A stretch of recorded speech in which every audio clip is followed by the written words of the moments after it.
ராம் என்பவன் இறந்தவர்களின் உடலுக்கு பிணப்பெட்டியை தயார் செய்யும் தொழிலை செய்து வந்தான்.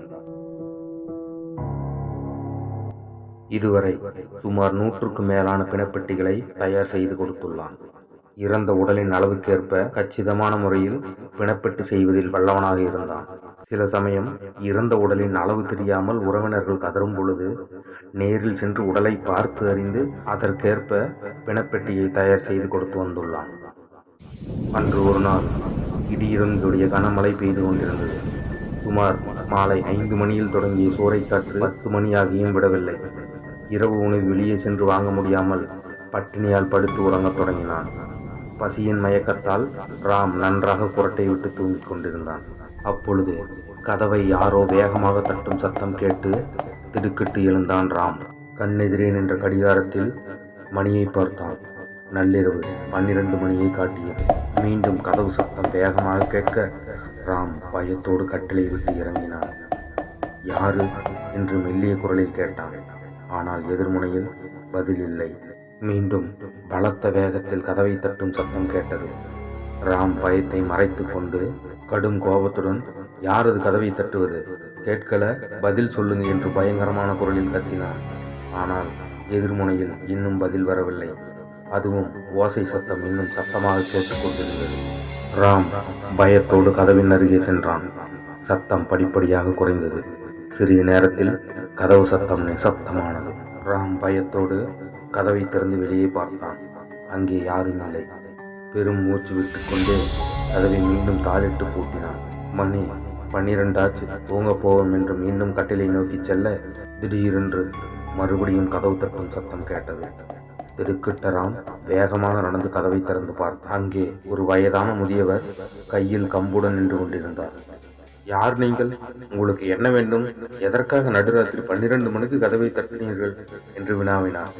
அதற்கு அந்த முதியவர், ஐயா, எங்கள் ஊரில் ஒரு இழப்பு நேர்ந்து விட்டது, அதற்கு ஒரு பெட்டி வேண்டும் என்று மெல்லிய குரலில் கூறினார். இதனை கேட்ட ராம், பிணத்தின் அளவு தெரியுமா என்று கேட்டான். அதற்கு அந்த முதியவர், பிணத்தின் உடல் என் உடலைப் போலத்தான் இருக்கும், எனக்கான அளவில் எடுத்து பிணப்பெட்டியை தயார் செய்து கொடுங்கள் என்று அந்த முதியவர் கூறினார். நீங்கள் கூறிய அளவிலேயே ரெடி செய்து விடுகிறேன் என்று ராம் கூற, ஐயா, எனக்கு மிகவும் அவசரம், விடுவதற்குள் பிணப்பெட்டி வேண்டும், தயவு செய்து கொஞ்சம் சீக்கிரம் செய்து முடியுங்கள் என்றார். சீக்கிரம் செய்ய வேண்டுமானால் காசு கொஞ்சம் அதிகமாகும், பரவாயில்லையா என்று ராம் கேட்க, அதற்கு அந்த முதியவர் தன் தலையை ஆட்டி சைகை செய்தார். பின்னர் ராம் அந்த முதியவரின் அளவை குத்துமதிப்பாக அளந்து கொண்டு பிணப்பெட்டியை தயாரிக்க சென்றான். இரவு 3 மணி ஆகியது. ஒரு வழியாக பிணப்பெட்டியை தயார் செய்து முடித்தான் ராம். பின்னர் அந்த முதியவர் சொன்ன இடத்திற்கு தன் வண்டியை எடுத்துக்கொண்டு சென்றான். அப்பொழுது காலை 5 மணி. இளவு நடந்த வீட்டிற்கு சென்றடைந்தான் ராம். அப்பொழுது அங்கே பார்த்து அதிர்ந்தான். நேற்று இரவு வந்த அந்த முதியவர் பிணமாக படுத்து கிடந்தார். அதனை பார்த்து ராம் பயத்தில் அலறினான். அப்படியென்றால் அந்த முதியவர் ஆவியாக வந்து என்னிடம் பிணப்பெட்டியை தயாரிக்க சொன்னாரா என்று எண்ணும்போது ராம் மனம் படபடக்கத் தொடங்கியது. அப்பொழுது அங்கிருந்த சில மக்கள் ராம் முன்னே வந்து, அந்த கடங்காரனுக்கு பிணப்பெட்டி கேட்குதா என்று கோபத்துடன் கேட்டனர். மேலும் அவர்கள் யாரும் பிணப்பெட்டிக்கு காசு தர மறுத்துவிட்டனர்.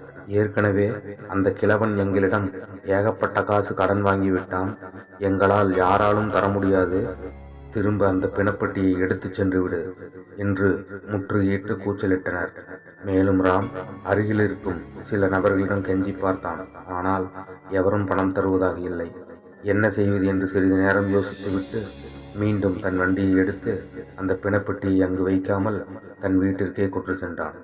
அடுத்த நாள் இரவு நள்ளிரவு 12 மணியை நோக்கி சென்று கொண்டிருந்தது. ராம் களைப்பில் நன்றாக தூங்கிக் கொண்டிருந்தான். அப்பொழுது மறுபடியும் யாரோ கதவு தட்டும் சத்தம் கேட்டது. ராம் அதிர்ந்தான். மெல்ல கட்டிலை விட்டு எழுந்து பார்க்கும் பொழுது அந்த ரூம் ஓரத்தில் இருந்த அந்த பிணப்பெட்டியில் இருந்து தட்டும் சத்தம் கேட்டது. பயத்தில் ராம் அலறினான். என்ன செய்வதென்று அறியாமல் வீட்டை விட்டு ஓடிவிடலாமா என்று முடிவு செய்து கதவை இழுத்தான். ஆனால் கதவு திறக்கப்படவில்லை. அந்த ரூமின் ஓரத்தில் உள்ள அந்த பிணப்பெட்டியில் டப் டப் என்று சத்தம் வந்து கொண்டே இருந்தது. செய்வதறியாத திகைத்த ராம் மெல்ல அந்த பிணப்பெட்டியை நோக்கி சென்றான். பின்னர் சத்தம் நிசப்தமாக மாறியது. மெல்ல அந்த பிணப்பெட்டியை திறந்த பொழுது அங்கே அந்த முதியவரின் உடல் இருந்தது. அதனைக் கண்டு ராம் அலறினான். பின்னர் மயக்கமாகி விழுந்தான். மயக்கத்தில் நன்றாக கண்களை மூடிக்கொண்டு சூட மிகவும் சிரமமாக இருந்தது. என்னவென்று கண்களை நன்றாக திறந்து பார்க்கும் பொழுதுதான் ராம் பிணப்பெட்டியில் இருப்பதைக் கண்டு பயத்தில் கூச்சலிட்டான். வேகமாக தட்டி பார்த்தான். ஆனால் அப்பெட்டியை திறக்க முடியவில்லை. அப்போதுதான் அந்த பிணப்பெட்டி மண்ணிற்குள் புதைக்கப்பட்டிருப்பதை அறிந்தான்.